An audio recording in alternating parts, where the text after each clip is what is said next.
Hi, it's Gadget UK here again. This time we're looking at a Atomiswave cartridge, Metal Slug 6. Now this is a bootleg. I can tell that straight away because it's got the bootleg serial number, and it's got you know, a fake sort of. It's not really fake. It's a quality control thing there. That's not the sort of thing you would get on an original cartridge. So the cartridge contacts look okay. As I say, this is described as faulty. It just doesn't boot. So the first thing, obviously, I've had a quick look at the contacts there. They look okay. So we'll connect it up and we'll just see if it's doing exactly what it was photographed as doing. So you can see it comes with the Sammy logo, black screen, and then it boot loops look. So yeah, it's doing exactly as it was described. Now there's a very high probability I won't be able to repair this because the chip's on there. You've got a programmable part, you know, programmable chip, a ROM that's got a flash ROM probably. It's got a lot of data on it, probably like 128 meg or something. I haven't got a program that's going to work with that. And then you've got a CPLD, I think, that's got, and those two chips have got the part numbers ground off the top. And then you've got what I think is some LV, you know, low voltage 3.3 volt 7.4 series, probably some 245s, I think.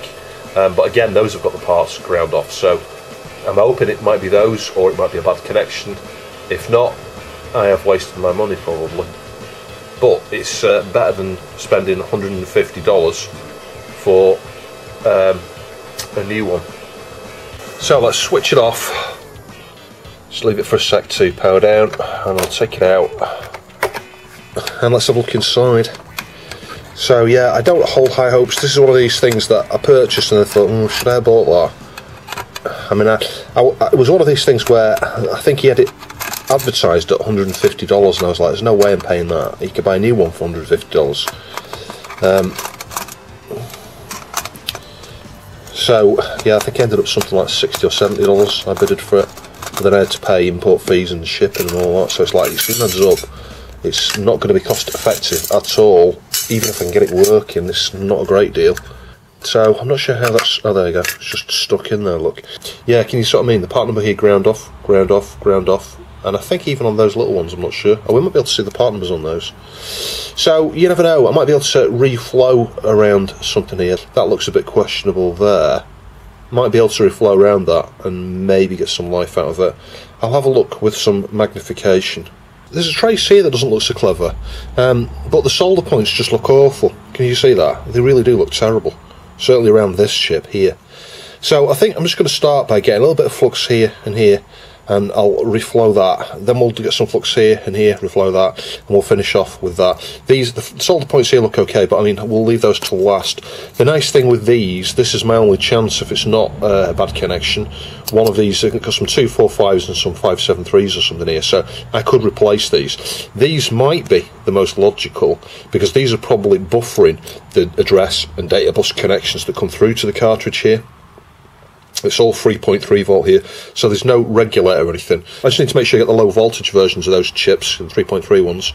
I shouldn't really say low voltage because that probably means like 1.8 or something these days, by these days standards. And those there probably need reflowing, but yeah, I don't see any issues really, other than just it looking flaky. So I'm sorry the extractor fan is super loud. I'm going to get some flux along here. And I perhaps should be using the Antex iron for this actually. It's certainly, I find it better for drag soldering. The problem that makes this difficult here is the pins come out really long. The trace on the PCB's really extended here. Can you see that? You know, it comes right out. So I've got to go kind of like that, or I will end up with bridges.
Oh joy, still not working. Let me reflow around that CPLD, I think.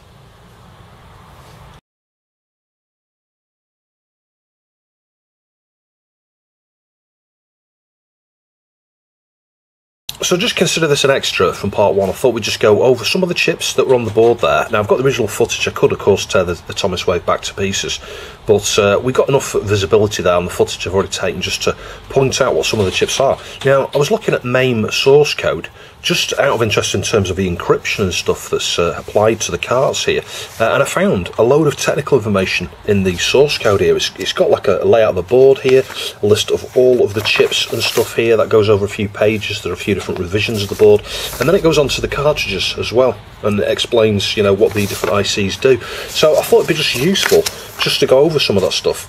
So footage from part one here, that's 315-6267. You can see it here on the diagram, and around it it's got these 4 RAM chips here, which correspond with the 4 RAM chips you can see there. We've got the NEC part number there, and it says the 1 meg by 16. Because we've got 4 of those, and they're 1 meg each, that gives us 4 meg, but the 16-bit, you can see that's a 16 megabit, so if you divide that by 8, you get 2 megabytes there, actually. So that gives us 8 meg. So we've got 8 meg around here. And I think that this is like the graphics chip, basically, because you've got the SH4, I pointed that out earlier. There's a good shot of the SH4. You can see there are 2 RAM chips on either side of that, and that corresponds with this here. So those ones are D4564323. So these are 512K by 32 by 4. So it's saying they're 64 megabit. So those are huge. Those are actually massive. So what I'm not sure about here is the times 32 times 4. There's only 2 of them, so they must be 32-bit. I'm not sure where the times 4 comes from there, actually. I mean, you can see there's a huge amount of pins on them, so presumably there's like 4 banks of 512K 32-bit. So in terms of 8 bits, you know, it's going to go into there 4 times, which gives you, instead of 512K, you're looking at 2 meg, aren't you? 2 megabyte. But then we've got 4 of them.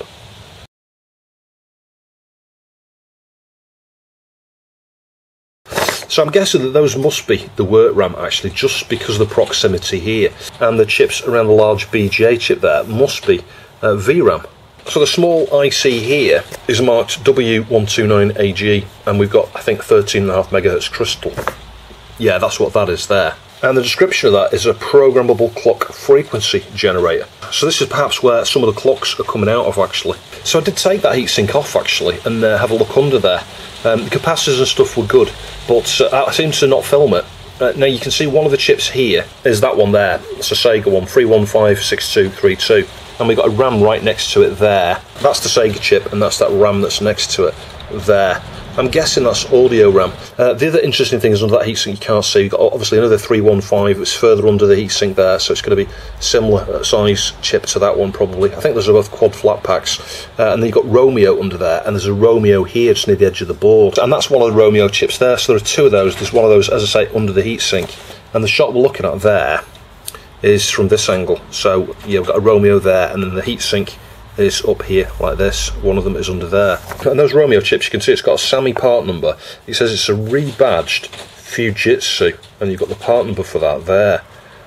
It's a series CMOS gate array ASIC. It's quad flat pack, and you can see it's you know, TFQFP. So I'm not sure if those were like a programmable part, like a CPLD, that, you know, they're going to be specific to this board. It sounds like that, doesn't it? And I guess also while we're looking at this particular image here, you can see the MX device there. I did say in the previous video that's probably a ROM, and it is. That contains the BIOS, and we've got the BIOS make and model, Macronix 29L001, 3.3 volts, 1 megabit flash ROM, SOP44. So yeah, that's what that is. Now that chip there, I think I said, oh, maybe it's a flash ROM or something. I don't think it is. I'm pretty sure it's this here. It says a Brilliance Semiconductor Low Power 128K 8-bit CMOS SRAM. Yeah, and that's it. And it's positioned there, which would be that, right next to the battery. So that is 128K, it's CMOS SRAM, so it's going to be powered by this battery, and that's what holds the system settings and the date and time and stuff probably. Although the date and time's probably actually within a real-time clock chip somewhere there. I think that small IC there is a serial line driver, and in fact I think I might be able to see some serial connections there on the silk screen, and that would make sense. It says D4721 just above the battery there, which yeah, that fits. It's the, mind you, it could be that small one there, I don't know. This is the thing that's tiny, that little thing there. NEC RS232 line driver receiver IC. Oh, hang on a minute, that's useful. SSOP 20, so it's going to have 20 pins, so it could be, let's just count as 1, 2, 7, 8. Yeah, it's not that one, that's 16 pin. It's got to be this one. There's going to be 10 pins on each side of that. So that is the serial IC there, and I think I can see, let's say, ground and receive and transmit or something there. Could be wrong, but that might make sense with it being right next to this, you know, like a little RS232 debug header for that. So we've covered most of the stuff that's shown there, really. You know, I'll post some links down below so you can have a look at this yourself if you want to. It's super useful if you're working on one of these. But you can see there TD62064, which is a Toshiba NPN 50 volts, 1.5 amp quad Darlington driver. I wonder what that's used for. That's interesting. I thought maybe that would be to do with audio, actually, but I'm not so sure. It could be. But then again, you've got the main audio amp on this is here, TA8210AH, and this is useful. Just looking at this now, if you want to order parts in advance, you know you need a new amp or something, or the part numbers are not visible on it, etc. Anyway, Toshiba 19 watt times 2 channel power amplifier. So yeah, that's the audio amp.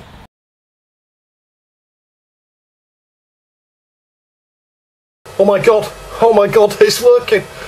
I think it's working. It was one of the final things oh my god, it works. One of the final things I reflowed, I'll show you. I've reflowed everything on the board. It was one of the 7.4 series. Oh, fantastic. That saved me about £100. And in fact, if I'd bought an original one, it saved me about £400 or something. Because I got that for just under £100, I think. Oh, I'm so happy. So happy.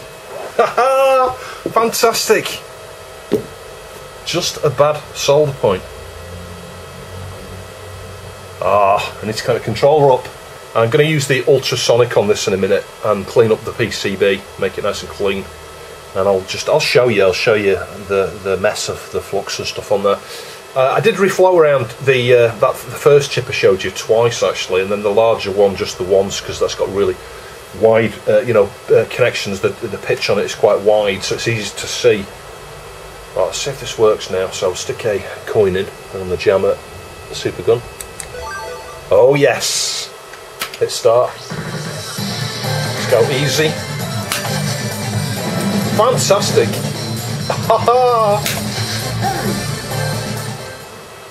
Brilliant. Mission 1, start. Oh, it's like a dream come true. I have wanted to play this game for years. And of course you can play this on the Wii Anthology, but there's nothing like playing it on real hardware, even if I'm using a bootleg card.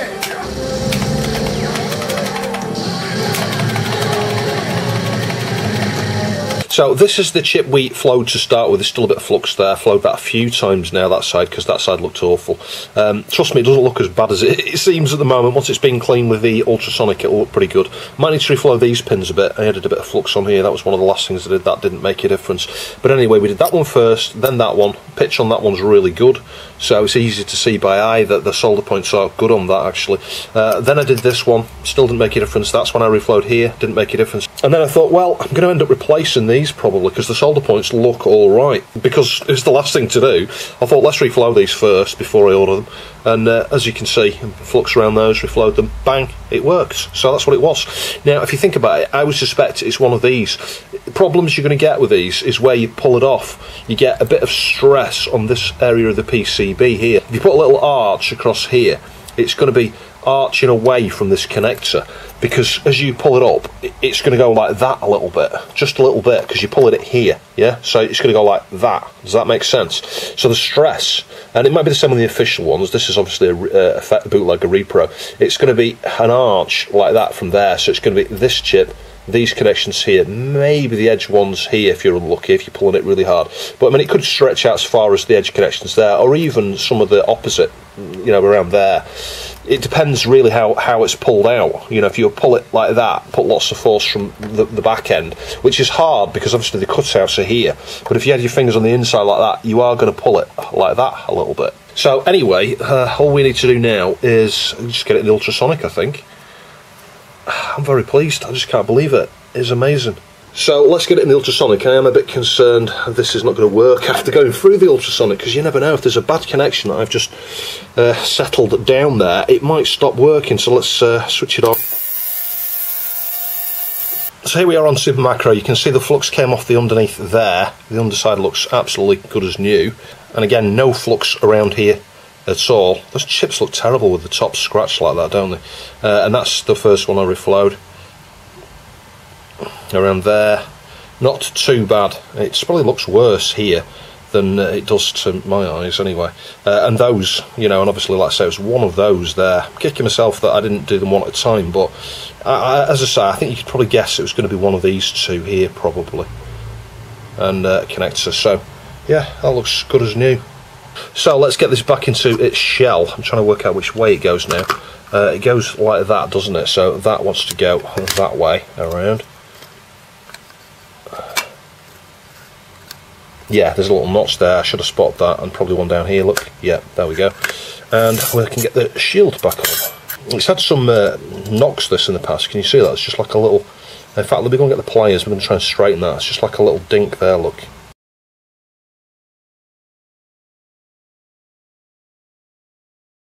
Yeah, you're never going to get something like that perfect without hammering it and stuff and heating it.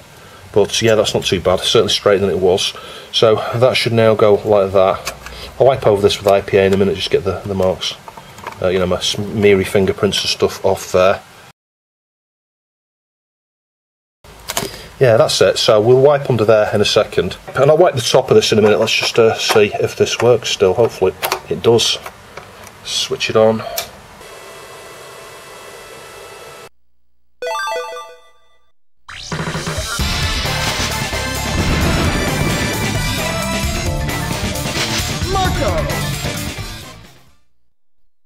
Mission 1, start!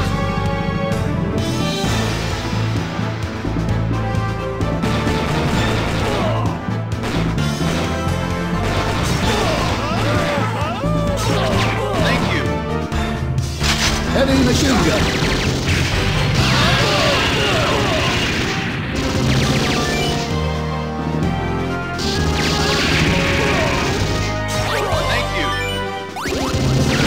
Rocket launcher.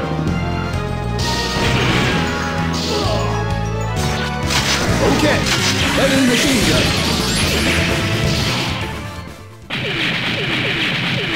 Mission complete. Thinking ahead, the other thing I'm going to do here is, and I know this from testing, that little CPLD gets hot. I'm going to stick a heatsink on there. These don't get hot. But you know, the fact that this is kind of irreplaceable, until someone reverses this board and publishes it, you know, and then someone can attempt, you know, on the design how the actual encryption works, because I think everything, the contents here are probably encrypted, and the reason it says loading is it's decrypting stuff. It's taking stuff from ROM and decrypting it and sticking it in RAM. I think so. So yeah, until that is publicised, I mean, it may be in terms of emulation, but you know, emulation doesn't have a direct mapping to the actual, you know, layout of a PCB, does it? You know, that's the problem here. Does anybody know what pins what here? Well, yeah, you could do a lot of connectivity from here to the actual Dreamcast. That would be incredibly difficult to work out where your data and address bus and stuff is there, and what the control signals and things are. Point being, anyway, you can't replace that unless you take it from another car. Now, I'll be doing the same thing on an original. If this is an original Metal Slug, I might do that on the other one at some point, the other original King of Fighters I have. Yeah, if there's any kind of decoding custom IC, stick a small copper heatsink on it. So I'll go and get some 3M thermal adhesive and a heatsink. I've had the wrist strap on a lot while I've been handling this board like this, by the way. When you're on carpet, it's yeah, it's not a good idea to work from carpet. Oh, you can see this heatsink should be just the job for this. It's just big enough and, well, just small enough as well. Then just press it down and it will generally stay stuck on really well. You know, you could knock this or hang this upside down. I've got this on a number of devices where it's underneath something and it's still stuck on after 2 or 3 years. So there should be enough clearance, because look at the height of that cap there. that's what you want to look at as a, you know, a clue to whether you can fit a heatsink in somewhere, anything that stands off. So which way around was it now? Is it this way? Yeah.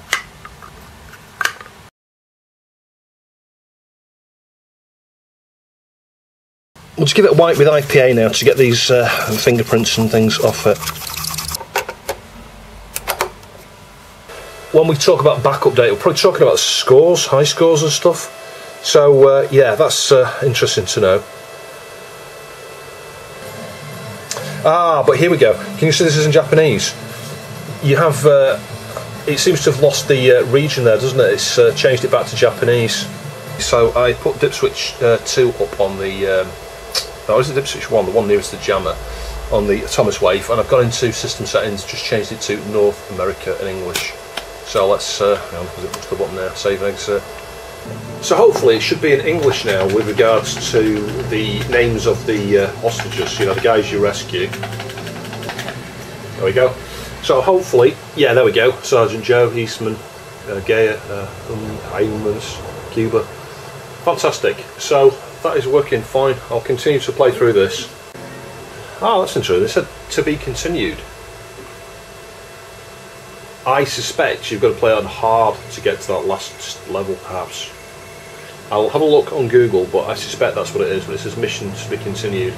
I think you need hard difficulty. So I think in the interest of education, we'll actually break the warranty seals on this. And that's always interesting to me, is if you're going to create a repro like they have done, actually they've got the label edges rounded on this Metal Slug, I'll show you. Why not get some of those and then stick those on, and then everyone thinks it's genuine?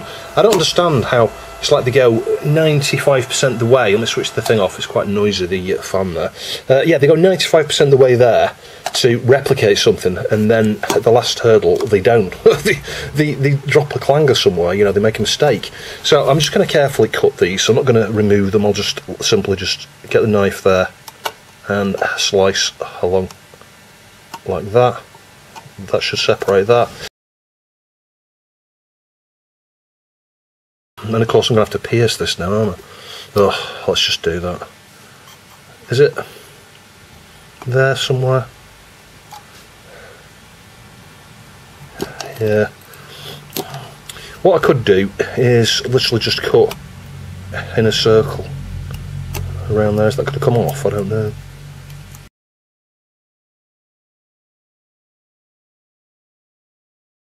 Let's just try and clean that edge up there.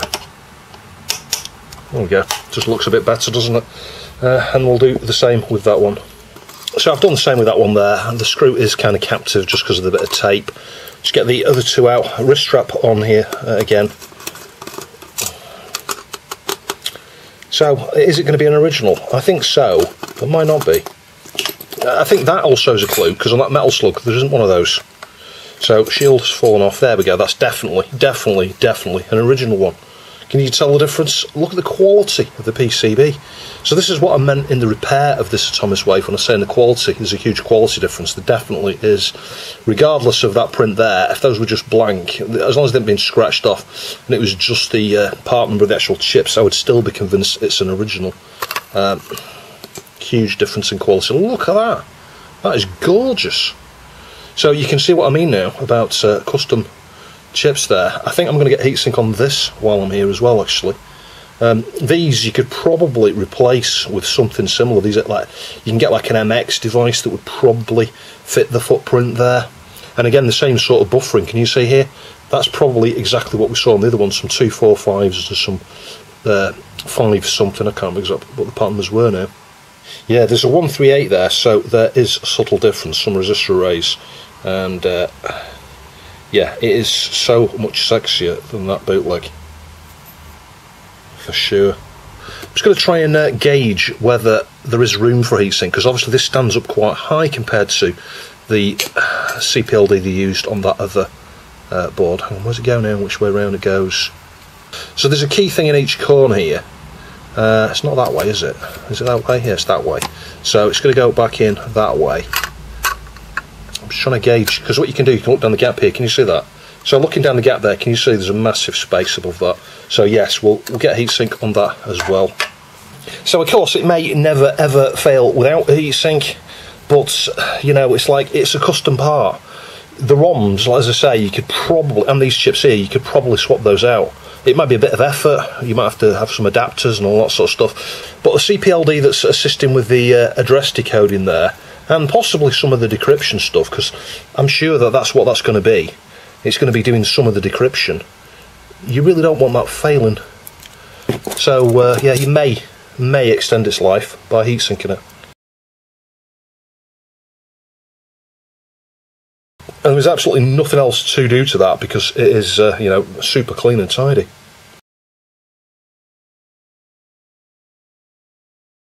Fingerprints can just rust, you know, stainless steel and chromed or chromated things like that.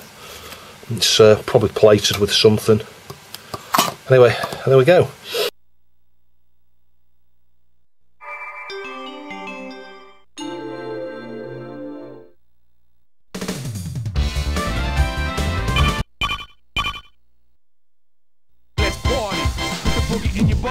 Pick it up. Yep, holla.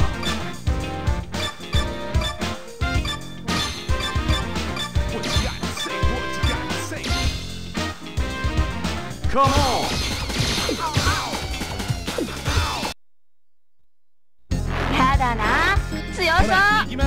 On the wall. What?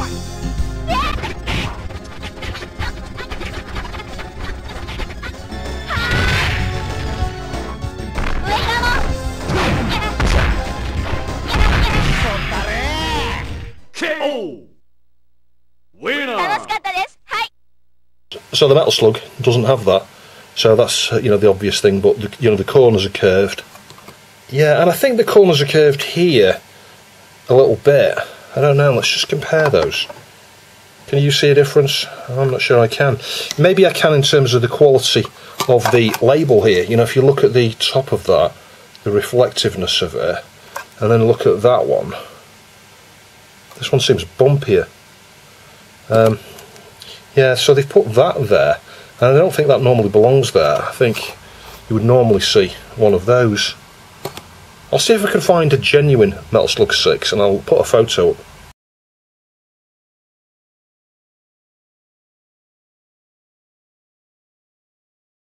I'm going to mark it suitably, should I expire any time in the next week. I tell you, I feel so off recently. Yeah, I'm just going to stick a sticker on here to say when it was fixed and the fact it's a bootleg.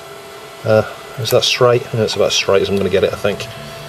Yeah, there we go. I'll give it another wipe again. It's gone a bit streaky look. But anyway, yeah, it's obvious it's a bootleg and it's obvious it works. Doing that label on the cart there reminded me I didn't put one on the Atomiswave, actually. So we'll just stick something on the back, just here, I think, on the metalwork. Just to say it was fixed in 2021. So again, it's kind of obvious that it works.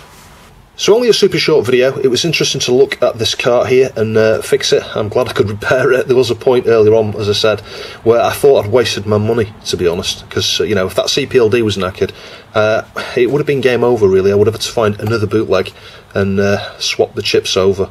You know, the chances are, if a chip like that's faulty on one bootleg, it's probably going to be faulty on another. But it was useful to look inside an original one, see the differences. From that photo I showed of an original Metal Slug, you could see this was different here. It didn't have the hologram. I'm wondering if that's because, despite the fact that, you know, Sega were probably doing the manufacturing and it was for Sammy, maybe SNK had some sort of involvement in the label there. I have no idea. It's strange how there's a difference here, isn't there? That original one didn't seem to have the Atomis logo there, did it? But yeah, you'll see that serial number a lot on Metal Slug 6 carts. If you ever see that, you know it's a bootleg.